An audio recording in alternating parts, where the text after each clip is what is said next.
I still remember the day my landlord called me into his office. The sunlight was bleeding through the dusty blinds and the smell of old carpet filled the air. He sat there with a smirk that stretched too wide to be friendly.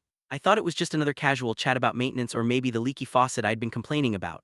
But when he leaned forward, steepled his fingers and said, "Ethan, your rent, going up starting next month," my heart sank. It wasn't the first time. Over the past 2 years, he'd raised it twice already. I had nowhere else to go. This tiny apartment was all I could afford while trying to keep my small design studio alive. But this time, he wasn't just increasing it by a few hundred. No, he was doubling it. I stared at him in disbelief. "You can't just do that," I said quietly.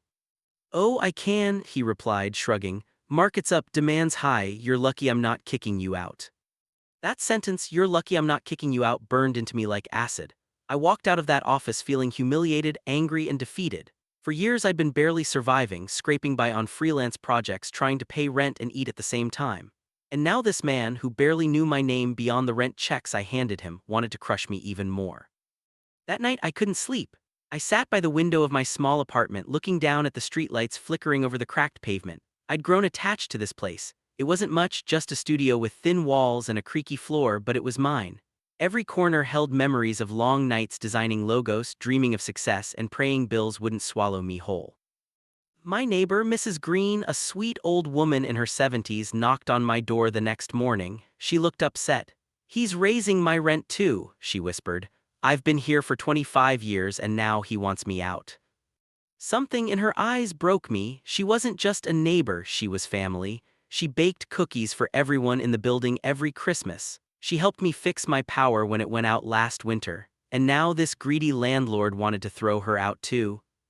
That moment changed something inside me. For the first time, my fear turned into fire. I didn't have money, not really. My bank account was a joke, but I had something else, determination. That night, I made myself a promise. I would never let anyone like him have that kind of control over my life again. I didn't know how yet, but somehow I'd find a way. The next few weeks were torture. The new rent notice came in the mail, bold letters, a number that made my chest tighten. I packed some things, ready to move out, but every time I looked at my neighbors, something stopped me. Mrs. Green, the young couple downstairs who just had a baby, the college student next door studying for finals, none of them deserved this. Then something strange happened. I got an email from an old client I'd done freelance work for years ago. "Ethan," it read, "we're expanding our design team and need someone full-time. Are you available?" It wasn't just any client, it was a tech startup that had just gone public. The offer was life-changing, more than I'd ever earned in my life. For the first time in months, I smiled. Within a week, I signed the contract, moved my small setup into their sleek downtown office, and started saving. Every paycheck, every bonus, every late-night overtime, I saved it all. My landlord still walked around the building like he owned the world, bragging about new tenants and market value. I stayed quiet. I paid my inflated rent on time, but inside I was planning something. Months passed, my savings grew, my life changed. I upgraded my clothes, bought better tools for my work, but I never left that old apartment, not yet, because I wasn't done. One night, as I was coming home from work, I overheard my landlord talking on the phone outside. His tone was sharp. "Yeah, the building's old, I might sell it soon if the city keeps pushing for inspection." My heart skipped a beat. Sell it. I waited until he left, then rushed upstairs, mind spinning. If he was planning to sell the building, that meant someone could buy it. Maybe not me, not yet, but maybe I could find a way. I started researching like a madman. Real estate laws, building ownership, commercial loans. I read everything. I talked to bankers, brokers, even a friend of mine who worked in finance. Most of them laughed when I told them I wanted to buy the building I rented from. "Do you even know how much that costs?" one banker said, smirking. I did, about $2.6 million. An impossible number, but not hopeless. Because the more I looked into it, the more I realized something. The building wasn't in good shape. It had old plumbing, electrical issues, and it was under threat of a city fine. If the landlord couldn't afford the repairs, and based on his complaints to tenants, he'd sell it cheap to get rid of the problem. That became my opportunity. For the next 6 months, I built my credit, expanded my income sources, and started a small design agency on the side. I hired 2 friends from college, and within a year our agency was bringing in steady contracts. I lived modestly, still in that same apartment, still watching that landlord collect rent from everyone, but this time I saw him differently. He wasn't powerful, he was desperate. One evening, Mrs. Green came to my door again, crying. "He's selling it," she said. "We all have to move out. He says the buyer doesn't want tenants." I looked at her, heart pounding. "Did he say who's buying it?" She shook her head. "Some investment group." That night, I didn't sleep again. I stayed up calculating numbers, emailing my bank contact, preparing documents. I wasn't ready, not financially, not fully, but I knew I had to try. The next morning, I asked for a meeting with the landlord. He looked surprised when I showed up in a suit, briefcase in hand. "Well, well," he said with that same smirk, "come to beg for more time, Ethan." "No," I said calmly, "I came to make an offer." He laughed. "An offer? You can barely pay rent." "Maybe before," I said, leaning forward, "but things change." I slid a folder across his desk. Inside was a letter of intent from my bank, proof of funds, and a purchase proposal. His laughter faded. He flipped through the pages, frowning. "You're serious?" "I am," I said. "You want to sell, I'll buy." He looked at me for a long moment. "You think you can handle this place? The taxes, the repairs, the tenants? You'll drown, kid." "Maybe," I said softly, "but I'd rather drown trying than live under you another day." For the first time, he didn't have a comeback. Days passed without an answer. I kept working, waiting, hopping. Then one evening I got a call. His voice was colder than usual. "Fine," he said. "You want it? Let's see if you can back that offer." It was happening. The next few weeks were chaos: meetings with banks, inspections, endless paperwork. There were moments I thought it would all fall apart, but every time I felt weak, I remembered Mrs. Green's trembling hands, the fear in her eyes. I wasn't just doing this for me, I was doing it for everyone he'd stepped on. Finally, one Friday afternoon, the call came. The deal was approved. I sat there in silence, staring at the email that confirmed it. After all those sleepless nights, after years of struggling, it was done. I owned the building. When I went to see my landlord, or rather, the former landlord, he looked pale, like he hadn't slept in days. He handed me the keys with trembling fingers. "You really did it," he muttered. I smiled faintly. "Yes, I did." But what I didn't expect was what came next. Because that same night, as I walked through the building I now owned, something strange happened. Mrs. Green wasn't in her apartment. Her door was wide open, lights off, cookies half-baked on the counter. The young couple downstairs gone. Every door I knocked on, silence. The building felt empty, too empty. Then I noticed something on the wall near the basement stairs, a small, faded symbol carved into the paint. It looked like an eye, and beneath it, the initials of my landlord.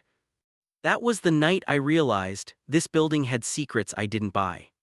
And they were about to cost me more than money ever could, ChatGPT said. That night I couldn't shake the feeling that something was wrong. I walked the hallways with my flashlight, the beam cutting through the darkness like a knife. Every sound echoed: the creak of the floorboards, the faint hum of the old elevator. I'd lived here for years, but somehow it felt different now. The air was heavier, thicker. Mrs. Green's apartment was still empty. Her teapot sat on the stove, still warm. That meant she'd left not long ago, but why would she leave her front door open in the middle of the night? I checked the mailboxes downstairs. Her letters were still there, untouched. The young couple's mailbox too, filled with bills and unopened flyers. Everyone had just vanished. I tried calling Mrs. Green's number, but it went straight to voicemail. Then I called the others, no answer. That's when I saw it, a single envelope lying on the lobby floor. No name, no return address, just one word on the front, written in shaky handwriting: leave. My stomach twisted. I opened it. Inside was a faded photograph, black and white, taken decades ago. It showed a group of people standing right here in this very lobby. I recognized the front desk, the old chandelier, but what caught my eye was the man standing in the middle, my landlord, except he looked the same age as he did now. That was impossible. I stared at the picture until my hands began to tremble. Then I shoved it in my pocket and went upstairs. Maybe I was overreacting, maybe there was some logical explanation, but deep down I knew something was off. The next morning, the city inspector came by to complete the final ownership transfer. I tried to act normal, but my mind kept drifting back to that photo. While the inspector walked through the halls, checking pipes and wires, he suddenly paused near the basement door. "Strange," he muttered, "this section's not on the blueprint." "What do you mean?" I asked. He pointed at the wall. "The plans show a storage corridor behind this wall, but someone sealed it off probably decades ago." The hair on my arm stood up. "Can it be opened?" He shrugged. "You'd need a contractor, but if you're the new owner, it's your call." After he left, I stood staring at that wall, sealed corridor, a hidden section of the building, and the symbol I saw last night, the one with the eye, was carved just a few inches away. I pressed my ear against it. Nothing. Then, faintly, I thought I heard a sound, a slow, rhythmic tapping, like something or someone moving behind the wall. I stepped back, my heart pounding. Maybe it was just the pipes. Maybe the building was old, settling, but deep down I didn't believe that. Days passed and the silence grew louder. None of the tenants returned. I filed missing person reports, but the police seemed indifferent. "Probably just moved out," they said. "Happens all the time when ownership changes." But they didn't see what I saw. Every night, lights flickered in empty rooms, doors creaked open on their own. And sometimes I heard voices faint, like whispers carried through vents. At first I thought it was my imagination, until one night I heard my name. "Ethan!" It came from the basement. I froze, my breath caught in my throat. The sound came again, clearer, softer. "Ethan, please." It was Mrs. Green's voice. I grabbed my flashlight and ran downstairs. The beam cut through the dust as I reached the basement door. My hands trembled as I turned the knob. The door creaked open, revealing nothing but darkness. "Mrs. Green," I called. Silence. Then that tapping again. I followed the sound to the sealed wall. My heart thudded as I pressed my hand against it. Cold, then, without warning, something tapped back 3 times. I stumbled backward, dropping the flashlight. The beam rolled across the floor, landing on something metallic near the corner, an old lockbox, rusted, half buried under debris. I picked it up and brushed off the dust. On the lid was the same symbol, the eye. It took me hours to find the right tools to pry it open. When I finally did, what I saw inside made my blood run cold. Newspaper clippings all about this building. Fire in 1978, 5 dead, landlord found guilty of negligence, building condemned, and then one headline that stopped me cold. Local businessman buys condemned property under new name, Thomas Hale. Thomas Hale, my landlord.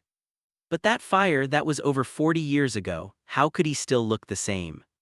I kept reading. The victims' names were listed. One of them was Margaret Green. No, that couldn't be right. Mrs. Green was alive. I'd spoken to her just days ago. I flipped through the papers, shaking. Photos, records, tenant lists, and there she was again, standing beside the same man I saw in that photo from the envelope, my landlord, unchanged by time. Suddenly, everything started spinning. The sealed wall, the missing tenants, the whispers, it all connected. I decided I had to confront him. The next morning, I drove to his address, the one listed in our old lease. A big white house at the edge of town, but when I got there, the house looked abandoned. Windows boarded up, weeds swallowing the yard. Still, I knocked. No answer. I turned to leave, but then I saw movement behind a curtain, a shadow. Someone was inside. I pushed the door open and stepped in. The air was thick with dust. The smell of decay hung heavy, furniture draped in white sheets. Family photos on the wall, all of them showing the same man, my landlord, smiling in different decades. 1985, 1999, 2010, always the same face. A shiver ran down my spine. Then I heard a voice, "You shouldn't have come here." He stepped out from the shadows, looking exactly the same, not a wrinkle older. "You bought what was never yours to own," he said quietly. "What did you do to them?" I demanded. "Mrs. Green, the others, where are they?" He smiled faintly. "They're part of it now, part of the building, just as I am." "What are you talking about?" He took a step closer. His eyes looked hollow. "Some places aren't meant to be owned, they own you. You think you freed yourself by buying it? No, you just took my place." Before I could move, he lifted something, an old key, and placed it on the table. "You wanted control, Ethan, now it's yours, but remember, ownership has a price."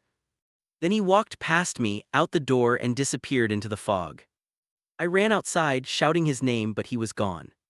When I looked back at the house, the windows were all dark again.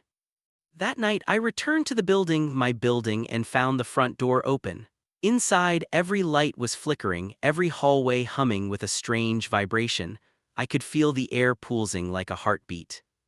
As I climbed the stairs, I heard footsteps above me, slow, heavy, but when I reached the top floor, there was no one there, just an open door, my apartment. On the table was a note.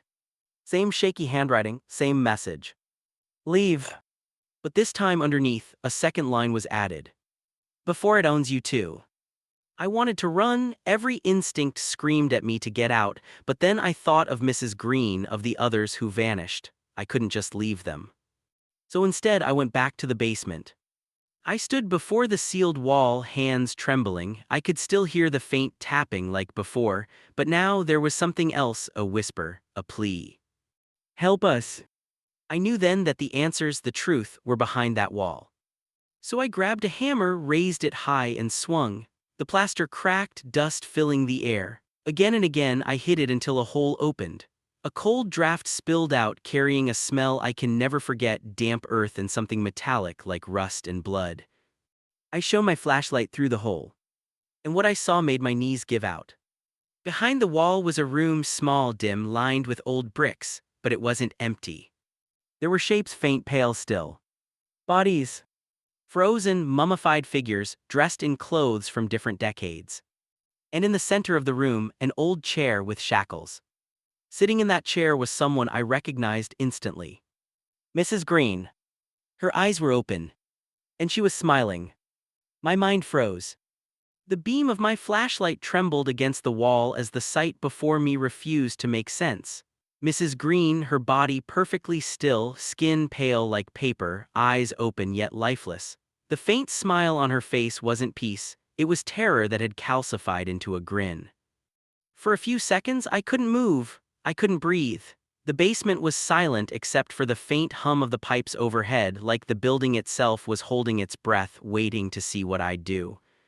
I stumbled backward, my foot hitting the rusted lockbox I'd found earlier. The sound echoed sharply, and that's when I heard it, a whisper, low, broken, almost a breath. Ethan! I froze, the voice came from inside that small hidden room. I stepped closer, my heart pounding so violently it hurt. Mrs. Green.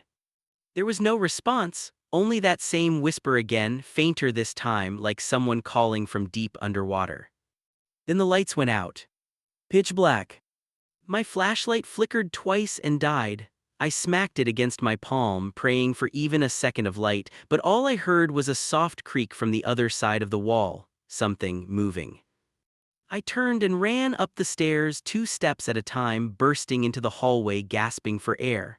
The walls seemed to close in around me, every shadow stretched longer than it should, every corner felt alive. In my apartment, I locked the door and leaned against it, drenched in sweat. My hands were shaking so hard I dropped my phone twice before finally managing to call the police. When they arrived, I led them downstairs to the basement. I expected disbelief, mockery, maybe even accusations, but when the first officer shone his flashlight into the hole I'd made, he went silent. Another officer called for backup. Within minutes, the place was crawling with investigators, their cameras flashing like lightning. They pulled the remains from the wall one by one. 7 bodies. Each one labeled missing from different years, going as far back as 1978. But when they reached the one in the chair, Mrs. Green, they stopped, because according to records, she had died in that same fire 47 years ago. One detective turned to me, pale-faced. You said you spoke to her recently. I nodded numbly. 2 weeks ago, apartment 3B. He looked at me like he was afraid of what I'd say next. Ethan, apartment 3B's been empty since 1982. Something inside me broke. I couldn't speak, couldn't think. I just stared at that chair, at her still smile, and felt the walls start to pulse again.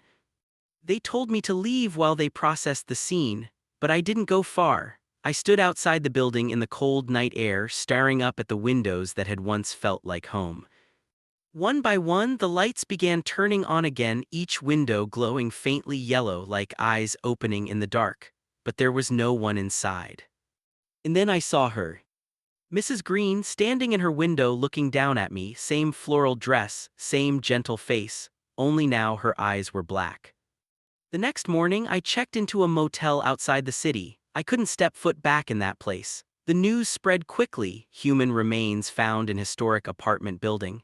They called it a tragedy, but no one mentioned the whispers, the symbols, or the way the air felt thick and alive down there.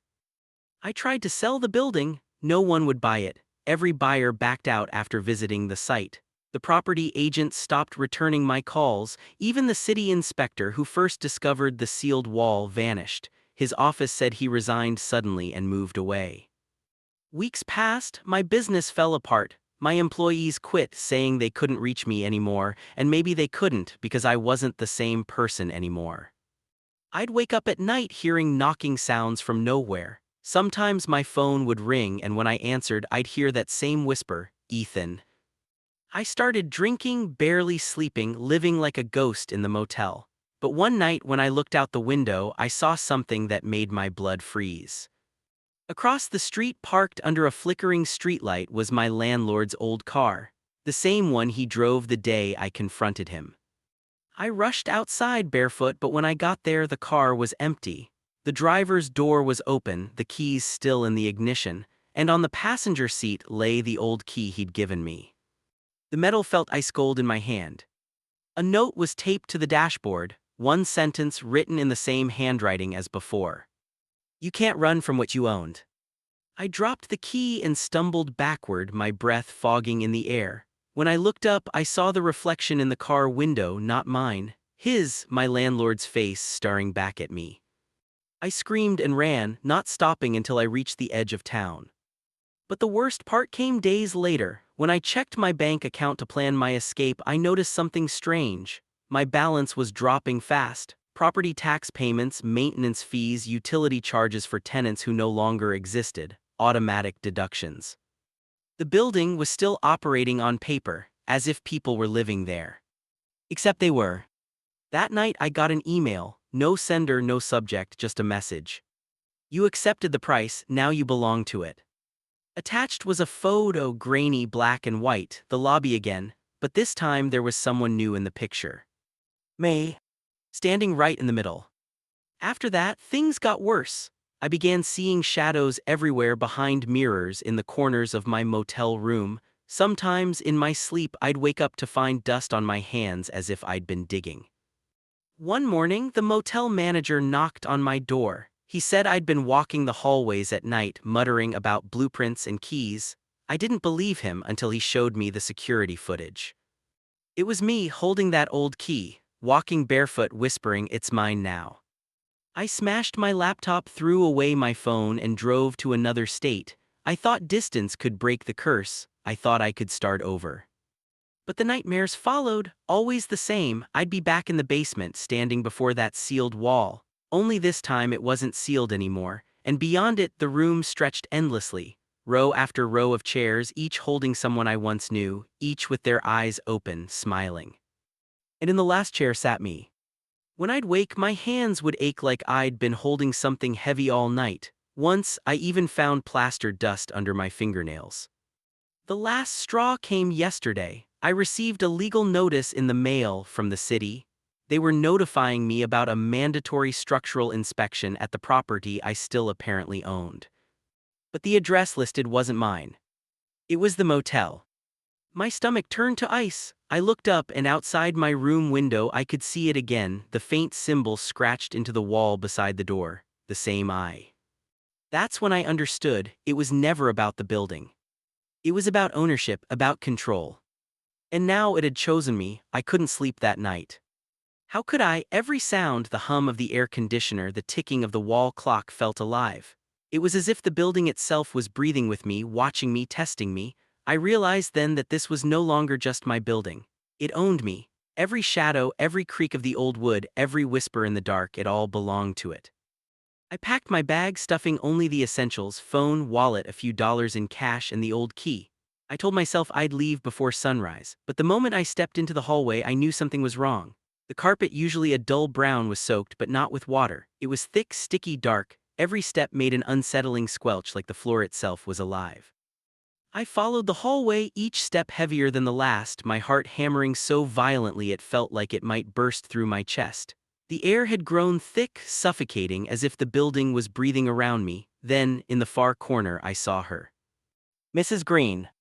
Her figure was unmistakable. The same floral dress, the same calm yet haunting presence, but her smile was wrong.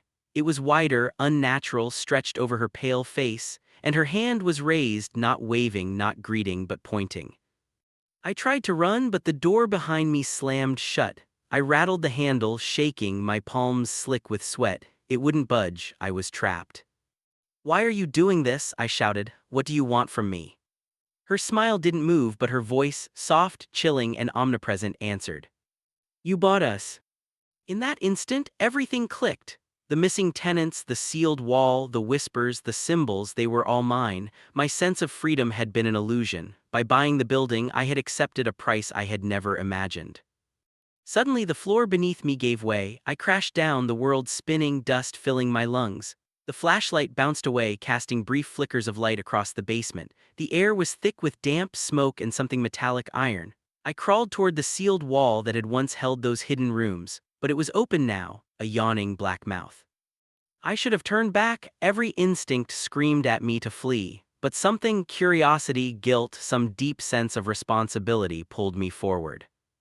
Inside, the air was heavier, almost viscous. The walls were scratched with hundreds of names layered atop one another. In the center stood the old chair, the one with the shackles. It was empty for now, but the symbol of the eye on the floor glowed faintly, pulsing in time with my heartbeat.